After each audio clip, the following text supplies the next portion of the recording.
Hi there, this is Wendi Jensen, and I have a message about emotional manipulation that we experience in the LDS church. And when we are transitioning out of that church, how it might impact us, and some ideas on what to do about it.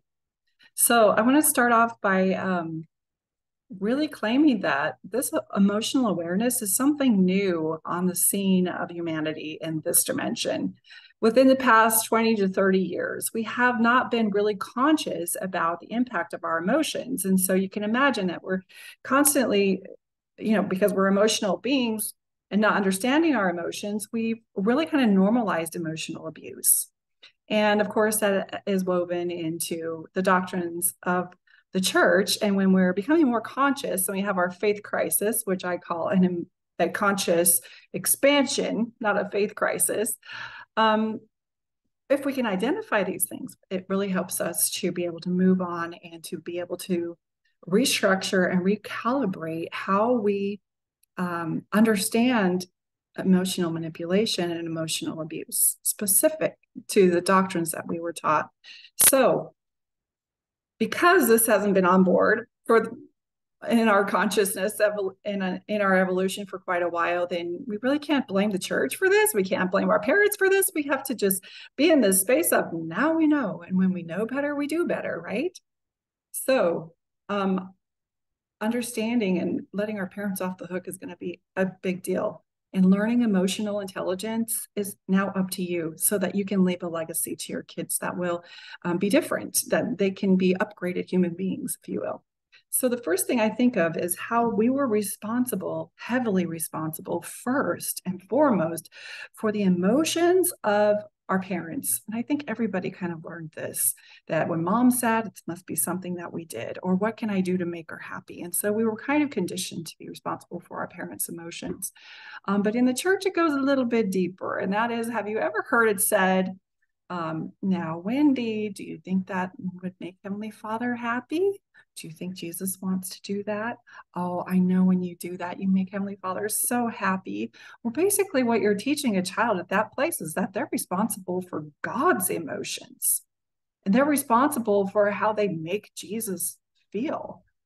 And then when you put on top of that the fact that Jesus had to die a violent, bloody death for you and something that you've done, it just develops contempt against the self, and it makes a child right out the gate feel responsible for other people's emotions, including God's emotions. So, one of the things that I've realized in the culture of the LDS culture is that it fosters a codependency on some external being outside of ourselves that we're trying to please. And that just in and of itself does not make us a sovereign being. It doesn't allow us to even access the idea of sovereignty in our own mind. And so becoming responsible for other people's emotions leaves us even more enmeshed and more entangled and more codependent. One of the things that I remember after I left, I was listening to General Conference and I heard Elder Dehlin give a talk. And he wanted to appeal to the audience based on the efforts and the sacrifice of the mother. And he was talking about a mother who had just dedicated her whole life into raising her children and nurturing them in the gospel. And we all know, if we were women raised in the church, that that was our prime directive, is to make sure your children didn't stray, that you nurtured them in the gospel and taught them the principles, and didn't want any of them to leave. And so could you imagine? He tells a story of a mother that's just given her whole life to making sure her children were living the covenant path, and how devastated it would be for her to find out that her child is now gay, and how devastating that would be for her. And then to maybe find out that her child no longer believed in the church and in the narrative of the church and in the gospel that she had dedicated her whole life to.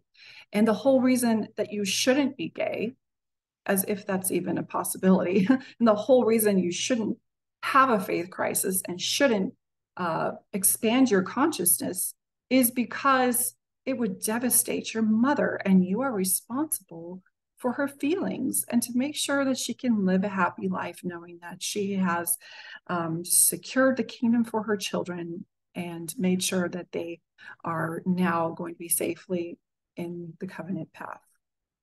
Do you hear all the enmeshment there and how he's using the emotional component of your connection and intimacy with your mother to try and entangle you in a responsibility for how your mother feels for your own growth and development? So another thing to consider is when you leave the church, that hum of anxiety that comes to you when you think the thought that I've got to tell my parents who are still very much believers. That is a witness of the depth of the enmeshment, that you're responsible for the sadness that they are going to experience when they hear the news, as if the reason they're sad is because of you and your choice to leave, rather than sad because of the doctrine and the impact the doctrine has on them and the idea of what it means, what the doctrine informed them it means for their children to leave. That their sadness and their worry and concern is all your fault because you're leaving and you're expanding. Can you hear the enmeshment there? And we feel responsible for this. I can't tell you how many clients, they literally choose not to tell their parents, especially if they're older and they know that it's going to impact them in such a negative way, that they just let their parents believe something about them that just is not foundationally true. And they can let their parents believe that they're still in the church for years and years when they have left and no longer subscribe or participate. This happens with a spouse who's leaving the church. They can't stand to tell their wife because they're afraid of being abandoned. It's about your children. You're afraid to tell your children because you're afraid that they're going to disown you, or it's going to ruin the relationship, because we feel responsible for how people feel about our own growth and development. And what does that do to our own growth and development? It stunts it. So how does this affect you? One, it makes you feel responsible for how other people feel. It causes you to betray yourself. There comes a time in your development and in your growth and in your transformation and in your own personal evolution where you must allow yourself to lose friends and lose family and to maybe hurt their feelings and cause them distress because you're no longer willing to betray yourself. And in that place, you really make a huge transition and you're taking back your power and you feel a little bit of what it feels like to become a sovereign being. And that threshold can be scary for so many of us. Others of us, we come out of the chute and we're like announcing it to the world. But many of us struggle with letting people know that we no longer subscribe to the religion because we have been taught we're responsible for the sadness that they're going to feel about that. And the other thing is we don't share our feelings and the truth about who we are because we're more worried about their feelings than we are our own. It's not a healthy thing. We have another thing that's in the church, in the doctrines woven into the culture, is that we're taught that we're not responsible for our own feelings. Let me explain. So I don't know about you, but I was taught that contention is of the devil, that anger and sadness and all the 50% of the negative emotions that a human being might feel aren't even ours. They come from the adversary. They come from the devil. And I don't think the church is teaching this stuff now, but it was definitely the stuff that I was taught in primary. And the other half of it is all the feelings of compassion and love, that the source of that compassion and that love and that joy comes from the Lord. Again, an outside source.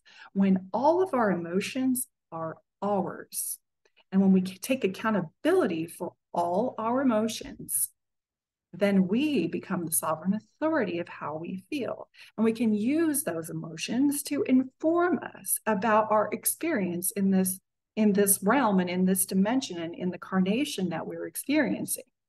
So when we project our emotions out there instead of owning them and making them ours and feeling them and letting them teach us, it empowers us to be a conscious being. And it allows us to take ownership for our feelings and our emotions, but it also allows us to allow others to be responsible for their feelings and their emotions. When we learn to own our full gamut of emotions, we realize that we're not responsible for how we make others people feel. Now, an enlightened being, someone who's mature and loving and kind, doesn't want to do things that would hurt another person, but they know that to express their truth and how another person feels about that is not their responsibility. Their responsibility is to express the truth of who they are in that moment and what they know. They have the right to do that and not be responsible for how that truth about who they are, what they think, and how they feel affects other people. And that is an upgrade. That is our consciousness expanding. And that is us learning to be able to own our feelings and our emotions and to increase our emotional intelligence. So, a couple of things you can ask yourself to see how this has impacted you. Am I saying yes when I really want to say no? Or how many times in a day do I say yes when I really want to say no? Am I doing things just to keep the peace? If you are, you become more distant and further away from your own intuition, because you've given more weight and more value to making other people feel happy and fondly about you than you are about your own intuitive nudges. And the last one I have here is, am I censoring myself to prevent others from not thinking fondly of me?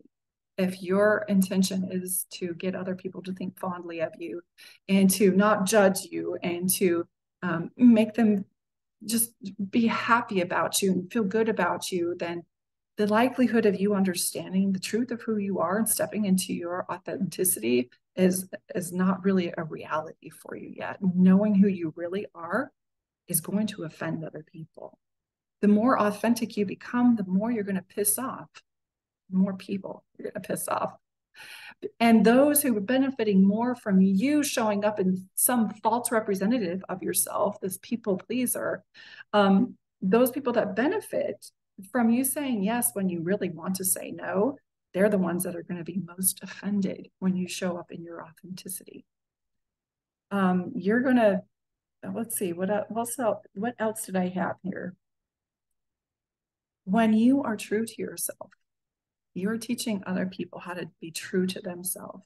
The greatest legacy that you can leave your children, whether they're still young or whether they're adult, is for you to show up in your authentic self, to express how you feel when something you feel doesn't resonate with you. Let me say something really profound here. And that is, in an environment where you are not allowed to disagree, that environment is not focused on your growth. An environment where you're not allowed to disagree is an environment that's focused on control. And control is not conducive to growth. Diversity is the foundation of growth. And so it's really going to be in our best benefit to learn how to connect with each other and to value each other's differences and that diversity. And in that space, you start to realize how I feel matters. It matters how I feel. How other people feel, it matters. And the fact that how you feel and how I feel is different, that matters too. It is my conclusion with all that the fact that what you feel and what I feel might be different, and that matters. What matters most is that we can express ourselves kindly and maturely, and to do it in a way not trying to offend others, but not being responsible for how they're going to feel about our truth. And that is the upgrade, that we can know that we're becoming more conscious beings, is when we can speak our truth and let it land. I hope this has been helpful for you, and that you are being able to grow up and clean up so you can show up as the best version of yourself, since you have finally woken up out of the illusion and you are now ready to take the reins of your life and become the sacred sovereign being that you are. Have a great day.